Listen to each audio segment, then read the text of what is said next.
Hi hello నమస్తే welcome to విరించెస్ writings. మా ఛానల్ని సబ్స్క్రైబ్ చేస్తున్న ప్రతి ఒక్కరికి హృదయపూర్వక థ్యాంక్ యూ అండి. అలాగే ఇంకా చాలామంది ఛానల్ని సబ్స్క్రైబ్ చేసుకోకుండా చూస్తున్నారు. ప్లీజ్ అండి, దయచేసి ఛానల్ని సబ్స్క్రైబ్ చేసుకోండి, మమ్మల్ని సపోర్ట్ చేయండి. ఈరోజు స్టోరీ స్టార్ట్ చేద్దామా? ఈరోజు కథ ప్రేమ సంఘర్షణ ఎపిసోడ్ 28. ఇంట్లో వాళ్లకు ఇష్టం లేకుండా చేసుకుని వచ్చింది కాబట్టి వాళ్ళు రానివ్వరు. ఇప్పుడు తిన పరిస్థితి ఏంటి ఆకాష్ అని అడిగింది శశి వాళ్ళ అమ్మ.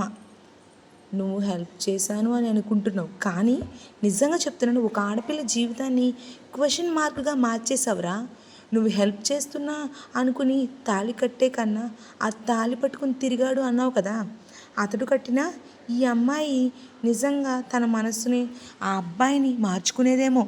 ఇలా ఒక అమ్మాయి జీవితాన్ని ఎటు కాకుండా చేస్తావని ఎప్పుడూ అనుకోలేదు ఆకాష్. నిజంగా నీ మొహం చూస్తుంటే నాకు అసహ్యం వేస్తుంది నిన్ను చూస్తుంటే అని కోపంగా అందావిడ. సరిత గారు అలా అంటుంటే అత్త అని ఆకాష్, ఆంటీ అని మేఘన అన్నారు. వెళ్ళిపో ఆకాష్ ముందు అని ఆవిడ అన్నారు కోపంగా. ఆంటీ అని మేఘన అంటుంటే నువ్వు మాట్లాడుకు, నీతో తర్వాత మాట్లాడతాను, నన్ను మాట్లాడించుకో మేఘన అని కోపంగా అంది సరిత గారు. ఆవిడ అలా అనడంతో ఆకాష్కి చాలా బాధ వేసి అక్కడి నుండి వెళ్ళిపోయాడు. మేఘన శశిని తిడుతుంది. ఎందుకే ఇలా చెప్పావు? నిన్ననే కదా అనుకున్నావు అప్పుడే చెప్పకూడదు అని అంది శశి. ఏమీ లేదే, అభి నిజం చెప్పేయమన్నాడు. మా ఇద్దరి వల్ల మీ ఇద్దరు సఫర్ అవ్వడం తను తట్టుకోలేకపోతున్నాడు. తానే వచ్చి ఇదిగో అమ్మతో మాట్లాడతాను అని కూడా అన్నాడు. కన్విన్స్ చేస్తా అన్నాడు. అందుకే ఏం చెప్పాలో ఏంటి నాకు అర్థం కాక ఏమీ ఆలోచించకుండా నిజం చెప్పేశాను అని అంది శశి. కొంచెం సేపు అయ్యాక శశి వాళ్ళ అమ్మ మేఘన దగ్గరికి వచ్చింది. మేఘన కొంచెం భయపడుతూ లేచి నుంచుని కళ్ళు నీళ్లతో, మిమ్మల్ని మోసం చేసినందుకు సారీ ఆంటీ. ఆకాష్ పాపం, దీనిలో ఆకాష్ తప్పు కూడా ఇందులో లేదు అని అంది. అయినా ఆకాష్ నాకు వర్ష గురించి చెప్పాడు ముందే. పైగా మేము ఎంగేజ్మెంట్ నుంచి తప్పించుకోవడానికి ఆకాష్ నేను ప్రేమించుకుంటున్నాము అని మా అత్త వాళ్ళకి చెప్పాం. కానీ అసలు మేమే ఎక్స్పెక్ట్ చేయకుండా అనుకోని రీతిలో పెళ్లి జరిగిపోయింది అని అంది మేఘన. సరిత మేఘనని దగ్గర తీసుకుని, అయ్యో పిచ్చిపిల్ల, నువ్వెందుకు ఏడుస్తున్నావు తల్లి? నువ్వు నా దగ్గర అస్సలు భయపడకు. నాకు శశి ఎలాగో నువ్వు కూడా అలానే అని అంది ఆవిడ. ఆవిడ మాట్లాడే తీరుకి మేఘనకి కళ్ళల్లో నీళ్ళు కన్నీటి దారిగా పొంగుతూ ఉంటే ఆవిడ మేఘనని హత్తుకుని కొన్ని క్షణాలు ఉండిపోయి దాచుకున్న కన్నీరుని స్వేచ్ఛగా కారనిచ్చింది మేఘన. ఆవిడ కూడా అంతే లాలనగా మేఘనని వెన్ను నిమురుతుంది. ఇద్దరూ కొంచెం సేపు మాట్లాడుకున్నారు. శశికి మనసులో ఒకవైపు ఆనందం, మరొక వైపు ఆందోళన. మేఘన శశి స్కూటీ తీసుకుని హాస్టల్కి వెళ్ళడానికి అపార్ట్మెంట్ సెల్లార్లోకి వచ్చింది. బయటకు వచ్చి చూసేసరికి ఎదురుగా ఆకాష్ మేఘన దగ్గరికి వచ్చి, చాలా థ్యాంక్స్ మేఘన అని వెటకారంగా అంటూ, మొన్న నేను నిజం చెప్తా అంటే వర్ష వాళ్ళతో నేను సేమ్ ఇలాగే అనుకుంటున్నా అని అన్నావు కదా, మరి ఇప్పుడేంటి ఇలా ప్లేట్ మార్చేసావు? అర్థమైంది, నీ మెడలో తాళిని తీసేస్తానని నేను అవాయిడ్ చేస్తున్నాను. ఇదిగో ఇప్పుడు నా పట్ల ఈ విధంగా రివెంజ్ తీసుకుంటున్నావు కదా నువ్వు. అయినా నాకు చిన్నప్పటి నుంచి మా అత్తకి నేనంటే ప్రాణం. ఇప్పటి వరకు ఎప్పుడూ కూడా మా అత్త నా మీద చిన్న విషయానికి కూడా కోపపడిన సందర్భమే లేదు. అలాంటిది కేవలం ఈరోజు నీ వల్ల నన్ను అసహించుకునేలాగా చేసావు కదా అని అన్నాడు కోపంగా ఆకాష్. అయ్యో ఆకాష్, నువ్వు చాలా తప్పుగా అర్థం చేసుకున్నావు. అసలు ఏం జరిగింది అంటే అని మేఘన అంటుంటే, ఆపు నీ డ్రామాలు, ఇంకా ఏం చెప్దామని. ఏ ముహూర్తాన నీ మెడలో తాళి కట్టాను, కానీ నిజంగా అప్పటి నుంచి నాకు మనశ్శాంతి లేకుండా పోయింది జీవితానికి. ఆ రోజు నేను అనవసరంగా హర్ట్ చేశాను అని ఇందాక వరకు చాలా బాధపడాను. నీలాగా మాటలు మార్చే వాళ్ళకి విలువ ఇవ్వటమే తప్పు. అసలు నేనే నీ గురించి అనవసరంగా బాధపడ్డాను. అని మేఘనాని సమాధానం కూడా చెప్పడానికి అవకాశం ఇవ్వకుండా వెళ్ళిపోయాడు ఆకాష్.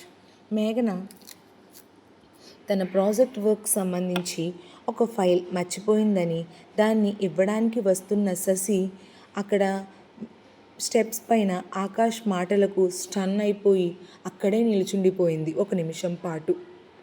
ఆకాష్ వెనక్కి తిరిగి మెట్లు ఎక్కుతుంటే శశి కిందకు వచ్చి మేఘన చేతిలో ఫైల్ పెట్టి, సారీ మేఘన, నీకు కూడా చెప్పకుండా నేనే అమ్మతో చెప్పినందుకు నువ్వు ఇన్ని మాటలు పడాల్సి వస్తుందని నిజంగా నేను అనుకోలేదు. దయచేసి నన్ను క్షమించు మేఘన. ఇటువంటి సమస్యలు అపార్థాలు ఇక ముందు ఉండకూడదనే అభి ముందే ఈ విషయం చెప్పేమన్నాడు అని నాకు అర్థమైంది ఇప్పుడు. నిజంగా నన్ను క్షమించు మేఘన. ఏమీ అనుకోవద్దు ప్లీజ్ మేఘన. బావ మాటలకు నా తరపున సారీ మేఘన. ఇకపై ఇటువంటివి జరగకుండా నేను చూసుకుంటాను అని అంది. మేఘన ఏమీ మాట్లాడకుండా కన్నీటితో మౌనంగా అక్కడ నుండి వెళ్ళిపోయింది. మెట్లు ఎక్కుతూ వీళ్ళ కాన్వర్జేషన్ విన్న ఆకాష్ పాదం ముందుకు వేసే అడుగు ఒక్కసారిగా ఆగిపోయింది. వెంటనే వెనక్కి తిరిగి కిందకి దిగుతుంటే శశి పైకి వస్తుంది. ఆకాష్ కేసి అసహ్యంగా చూసి, నువ్వు ఛీ, మ్యాగీని అర్థం చేసుకోకపోయినా పర్లేదు, తను నిన్ను బాగా అర్థం చేసుకుంది. జిత్తు సిఫారీ ఇచ్చి కిడ్నాప్ చేయించడం, తను కాపాడటం, ప్రపోజ్ చేయడం, మ్యాగీ కూడా తన ప్రపోజల్ గురించి ఆలోచిస్తున్నాను అని జిత్తు ముందే మారి ఉంటే ఆకాష్ తాళి కట్టే రిస్క్ తీసుకుని మీ చెత్త మాటలు పడాల్సి వచ్చేదే కాదు. ఆంటీ, మీరు ఇంతకుముందు తనని ఎప్పుడైనా తిట్టారో లేదో కానీ నా కోసం తను తిట్లు తినాల్సి వచ్చింది. తను చాలా మంచివాడు ఆంటీ, తను కావాలని తప్పు చేయలేదు అని అయినా కూడా మీరు ఇన్ని మాటలు అంటున్నా కామ్గా వెళ్ళిపోయాడు చూడండి. నా కోసమే, మీరు తనని ఏమీ అనకండి ప్లీజ్ ఆంటీ. నాకు పెళ్ళైనా ఆకాష్ నేను మాత్రం ఒక రోజంతా ఉండాల్సి వచ్చినా కూడా దాని గురించి ఒక్క మాట కూడా మాట్లాడకుండా పెళ్లి చేసుకుంటానన్నాడు జిత్తు.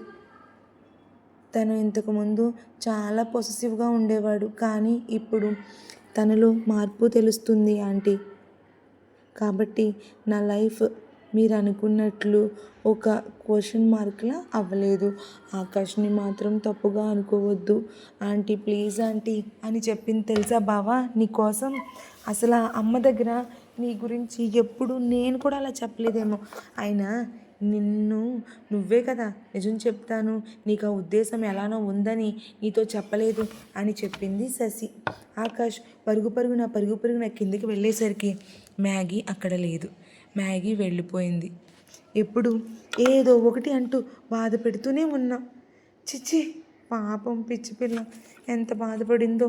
నేను కోపంగా మాట్లాడిన, హార్ష్గా బిహేవ్ చేసిన వర్ష గురించి అలా బిహేవ్ చేశానని గ్రహించింది అని అనుకుంటూ బైక్ తీసుకుని మేఘన ఎంతో దూరం వెళ్ళి ఉండదు అని హాస్టల్ వైపుకి బయలుదేరాడు ఆకాష్ అలా కొంచెం దూరం వెళ్ళేసరికి మేఘన ఒక చెట్టు దగ్గర బైక్ ఆపి నుంచుని ఫోన్ మాట్లాడుతుంది.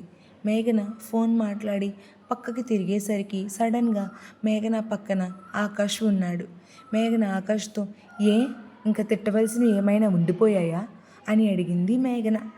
మరి ఇన్ని అపార్థాల మధ్య మేఘన ఆకాష్ ఒకటవుతారా? తెలియాలి అంటే నెక్స్ట్ ఎపిసోడ్ కోసం వెయిట్ చేయండి. ఎపిసోడ్ని ఎలా అనిపించిందో కామెంట్ చేయండి. Thank you all.